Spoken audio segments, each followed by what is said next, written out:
നമസ്കാരം, പുതിയൊരു എപ്പിസോഡിലേക്ക് വീണ്ടും ഒരിക്കൽ കൂടി എല്ലാവർക്കും ഹാർദമായ സ്വാഗതം. അപ്പോൾ ഇന്ന് നമ്മൾ വന്നേക്കണത് ഒരു വീഡിയോ റിയാക്ട് ചെയ്യാനാണ്. വീഡിയോ എന്ന് പറയുമ്പം ഒരു AI വീഡിയോ ആണ്. സംഭവം ഒരു 23 സെക്കൻഡേ ഉള്ളൂ. പക്ഷെ കിടിലൻ സാധനം, കണ്ടു നോക്കാം. നോക്കാം.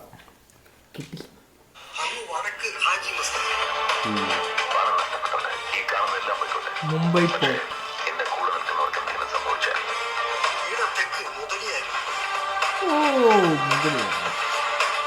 കറക്റ്റ് ചോയ്സ് ആണ്.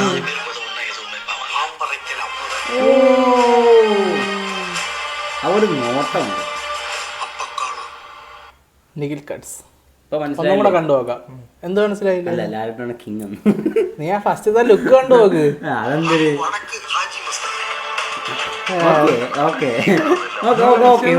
ഇതൊന്നും കൊള്ളാം.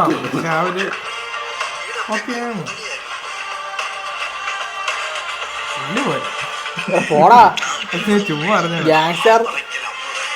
ഇത് കണ്ട നോട്ടത്തിലുണ്ട്. ഗ്യാങ്സ്റ്റർ ലുക്കില് സത്യം പറയാൻ മറ്റേ രണ്ടുമാണില്ല ലുക്കില്. നിഖിൽ കട്ട്സ് എന്നാണ് പേര്. മച്ചാനെ സൂപ്പർ ആയിട്ട് ചെയ്തിട്ടുണ്ട്. സൂപ്പർ. ഇൻസ്റ്റയില് ഫോളോ ആയിട്ടുണ്ടല്ലോ.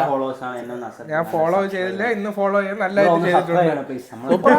നല്ല എഡിറ്റ് ആണ്. നല്ല എഡിറ്റ് ആണ്, കിടിലായിട്ട് എഡിറ്റ് ചെയ്തിട്ടുണ്ട്. സൂപ്പർ സാധനം. അപ്പം നമുക്ക് അതിന്റെ വിശേഷങ്ങളാണെന്ന് പറയാനുള്ളത്. ഓക്കെ, ഇത് നായകൻ സിനിമയില് ഈ എന്താണ് കമലഹാസന്റെ ഒരു ഓറയുണ്ട്. ഈ ഇതിനകത്ത് കാണിച്ചില്ല ബീച്ചിലിരിക്കുമ്പോഴത്തെ. ഇതില് പക്ഷെ എനിക്ക് മനസ്സിലെന്ന് പറഞ്ഞാൽ കമലഹാസന് കൂടുതൽ അഭിനയം ഒരു സാധനം ഉണ്ടല്ലോ, ഒരു മെയിൻ സാധനം ഹെഡ് ആണെന്നുള്ള ആ രീതിയിലുള്ള പോർഷെ. മമ്മൂക്കയ്ക്ക് വേറൊരു സൈഡ്, മറ്റേ നമ്മള് കോട്ടയം കുഞ്ഞച്ച് ആ സെറ്റപ്പില് കുറച്ച് സ്മഗ്ലിംഗ് ഒക്കെ. പണ്ടത്തെ ദുബായ് പടം അത് തന്നെ. അത് ലാലന് പക്ക ഒരു ഇത് കൊടുക്കണം, ഒരു എന്തിനാണ് കുറച്ചുകൂടെ വില്ലനിസം കൊടുക്കണം. അതാണ് അതാണ് അതാണ് അതാണ് നമുക്ക് വേണ്ടത് ആ സാധനം. പക്ഷെ മമ്മൂക്കൊക്കെ ആ കോട്ടയം കുഞ്ഞു സ്റ്റൈലില് സ്മഗ്ലിംഗ് ഒക്കെ നടത്തുന്ന ആലോചിച്ച് നോക്കിയാണ്. ഞാൻ പറഞ്ഞ ലുക്ക് എന്ന് വെച്ചാ ഈ രാജാതിരാജയുടെ ഇടയ്ക്ക് ഒരു ഫ്ലാഷ് ബാക്ക് കാണിക്കും. അതുപോലെ തന്നെ ബിലാലിന്റെ ഫ്ലാഷ് ബാക്ക് കാണിക്കും.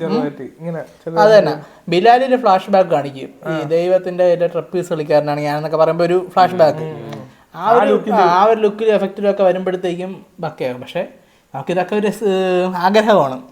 ഇതിന് പറ്റിയ ഡയറക്ടർ എന്ന് പറഞ്ഞാൽ അമൽ നീരദ് കൊള്ളാം. അമൽ നീരദാണ് കൊള്ളാന്നുള്ളത്.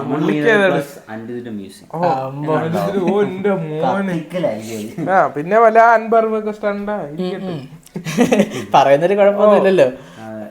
ആശീർവാദും മമ്മൂട്ടി കമ്പനിയോട് ഒരുമിച്ച്. മമ്മൂട്ടി കമ്പനി ഇങ്ങനത്തെ പടത്തിന് ശരിയാകും. പ്രൊഡക്ഷൻ വേറെ ടീമാകും. ഈ മമ്മൂട്ടി കമ്പനി ആശീർവാദം വേണ്ട. അല്ല, ആശീർവാദ് സത്യം പറഞ്ഞ നല്ല കമ്പനിയാണ്.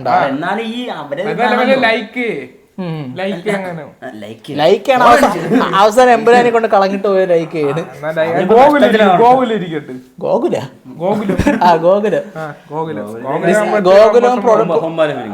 ഗോകുലവും പ്രൊഡക്ഷൻ നല്ലതല്ല. ഗോകുലം ഒക്കെ ആണെങ്കിൽ ഡിസ്ട്രിബ്യൂഷൻ നല്ലതാണ്. പക്ഷെ പ്രൊഡക്ഷന് ഹൊമ്പാല എടുത്തിട്ട് പൃഥ്വിരാജ് പ്രൊഡക്ഷനും ഗോകുലവും ഡിസ്ട്രിബ്യൂട്ട് ചെയ്തിട്ട് ക്യൂബ്സിനും കൂടെ കൊടുക്കാം. എല്ലാവർക്കും ശേഷമേ ആർമി പടേ ഉള്ളൂ. ഇപ്പൊ മറ്റേ ഇത് ആർമി പടം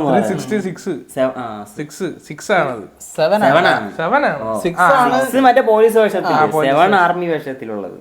ആർമി എന്നൊക്കെ പറയുന്നത്. മമ്മൂക്കായിട്ട് മറ്റേ ക്യൂബ്സ് ഒരു പടം വെച്ചിരുന്നു, അത് ക്യാൻസലായി. പക്ഷേ അൻവർ റഷീദ് അത് തന്നെ അല്ലടാ, അത് ക്യാൻസൽ ആക്കി 2 പടമായിട്ട് മാറി. ഇത് ഒന്ന് മമ്മൂക്കയും ഖാലി റഹ്മാനുള്ള ഒരു പടവും മമ്മൂക്കയും ക്യൂബ്സുമായിട്ടുള്ളത്. അത് അൻവർ റഷീദ് പ്രൊഡ്യൂസ് ചെയ്യുന്നതാണ് പറയണത്. റഷീദ് ആണെങ്കിൽ പൊളിയായിരിക്കും, സെറ്റായിരിക്കും. ഏത് ഖാലി റഹ്മാനുള്ളത് അൻവർ റഷീദ് പ്രൊഡ്യൂസ് ചെയ്യുന്നു? അല്ല, ക്യൂബുമായിട്ടുള്ളത് അൻവർ റഷീദ്. എടാ, ക്യൂബ്സിന്റെ കൂടെ മമ്മൂക്ക ചെയ്യായിരുന്ന പടം ഖാലി റഹ്മാനായിരുന്നു ഡയറക്ടർ വെച്ചിരുന്നത്. ഖാലി റഹ്മാനെ മാറ്റി, എന്നിട്ട് അതിന് പകരം ക്യൂബ്സിന്റെ കൂടെ അൻവർ റഷീദ് വരുന്നു. പക്ഷെ മമ്മൂക്കയും ഖാലിദ് റഹ്മാനുമായിട്ട് വേറെ പടമുണ്ട്. അത് തന്നെ മമ്മൂട്ടി കമ്പനി മമ്മൂട്ടി കമ്പനി. ഞാൻ പറഞ്ഞത് ഇപ്പൊ നേരത്തെ പദയാത്ര അതെടുത്ത് ഇപ്പൊ ഇങ്ങനെയുള്ള ഇത്തിരി കുറച്ച് എന്തിനാണ് ആർട്ടിസ്റ്റിക് പരമായിട്ടുള്ള പടങ്ങൾ. അങ്ങനെയല്ലടാ, ടർബോ ആദ്യമായിട്ട് ഒരു മാസ് പടം എടുക്കാന്നും പറഞ്ഞ് എടുത്തതാണ്. അല്ലാതെ നീ ആലോചിച്ചു ഈ മാർക്ക് പോലത്തേക്ക് ഒരു പടം മമ്മൂട്ടി കമ്പനി ഡയറക്റ്റ് ചെയ്യണത്. അത് പറ്റൂല, കറക്റ്റ് ഡിസ്ട്രിബ്യൂഷൻ ചെയ്യില്ല. ഇപ്പൊ കണ്ണൂർ സ്കോഡ് പോലും നല്ല ഡിസ്ട്രിബ്യൂഷൻ കൊടുത്തിട്ടില്ല. പൈസ ഇറക്കമുണ്ട്, പക്ഷെ ഇവർക്ക് നല്ല രീതിയിൽ ഡിസ്ട്രിബ്യൂട്ട് ചെയ്യാൻ അറിഞ്ഞൂടാ. കാരണം ഇപ്പം നമ്മുടെ ദുൽഖറും കൂടെ കയറിയിട്ടുണ്ട് ഡിസ്ട്രിബ്യൂഷൻ ചെയ്യാനായിട്ട്. അത് ചെയ്താലേ വന്നോളൂ, പക്ഷെ പുള്ളിക്കറിയാം. പക്ഷെ കൊത്തൊക്കെ അപ്പം അങ്ങനെയാണ് കാര്യങ്ങൾ. നമുക്കിങ്ങനെ കൊത്ത പടം മോശമായി പോയി. നീ ആലോചിച്ച് നോക്ക്, നല്ല സൂപ്പർ പ്രൊമോഷനിലെ കൊത്തയ്ക്ക് മറ്റേ സി കേരളത്തിലൊക്കെ വന്ന് മറ്റേ അത് തന്നെ. പിന്നെ മറ്റേ പാട്ട് മലയാള സിനിമയിൽ ഇന്നലെ കാണാത്ത മറ്റേ ഓഡിയോ ചെക്കണം അതിന് നടന്നത്. അത് ഡിസ്ട്രിബ്യൂഷൻ കുഴപ്പമില്ല, പടം ഡൗൺ ആയിപ്പോ എത്രയേ ഉള്ളൂ. അപ്പം അതൊക്കെയാണ് നമ്മളെ ആഗ്രഹമാണ്, ഇങ്ങനത്തെ ഒരു പടം മലയാള സിനിമയിൽ. ആലോചിച്ച് നോക്ക്, ഇങ്ങനെ ഒരു ഗാങ്സ്റ്റർ പടത്തില് മമ്മൂക്ക നായകനും പ്രതി വില്ലനായിട്ട് മോഹൻലാൽ. അത് പോരാ, മമ്മൂക്ക മോഹൻലാലും മമ്മൂക്ക ലാലേട്ടൻ രണ്ടുപേരും നിക്കണം. രണ്ടുപേരും നമ്മുടെ രണ്ട് പില്ലറായിട്ട് നിൽക്കുകയും ഒരു വില്ലൻ വേണം. അങ്ങനെ ഇവർക്ക് രണ്ടുപേർക്ക് എതിരെ ഒരു വില്ലൻ നീ പറഞ്ഞാണ് ആര് കൊണ്ടുവരും? പുറത്ത് നടക്കണം. കമലഹാസൻ ഇട്ടാ എന്ത് പേടിയാവൂ? എന്നാലും കുറച്ചുകൂടെ പറയാം. എത്ര വീഡിയോ സമയം പോണ ഞാൻ പറഞ്ഞ വല്ല വെളിയിൽ നിന്ന് ആരെങ്കിലും കൊണ്ടുവരണം. പമ്പോ സെറ്റപ്പ് മറ്റേ എമ്പുരാനി കൊണ്ടുവന്നല്ലോ. അത് ആരും പറഞ്ഞുകൂടാത്. പൃഥ്വിരാജിനെ കൊണ്ടുവന്നാലോ? നമുക്ക് പറയുള്ളൂ. അങ്ങനെ അടുത്ത എപ്പിസോഡ്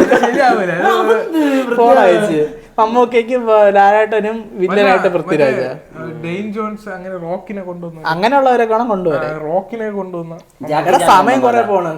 മിസ്റ്റർ ബീസ്റ്റിനെ കൊണ്ടുവരാം. അപ്പം ഇത്രയൊക്കെ ഉള്ളൂ. നമ്മളെ ആഗ്രഹമാണ് ഇങ്ങനത്തെ ഒരു പടം വേണമെന്ന്. എല്ലാവരും നമ്മളെ നല്ല ഇപ്പൊ സിനിമ ആഗ്രഹിക്കുന്ന എല്ലാവരും ആഗ്രഹമായിരിക്കും. അപ്പൊ നിങ്ങൾക്ക് ആഗ്രഹം ഉണ്ടെങ്കിൽ നിങ്ങൾ കമന്റ് ചെയ്യും. അത്രയൊക്കെ പറയുള്ളൂ. പുതിയ സിനിമാറ്റിക് വിശേഷങ്ങൾ അറിയിച്ചാൽ സബ്സ്ക്രൈബ് ചെയ്ത് വെച്ചാൽ പുതിയ വിശേഷങ്ങളുമായി ഞങ്ങളോട് ലൈൻ കട്ട്.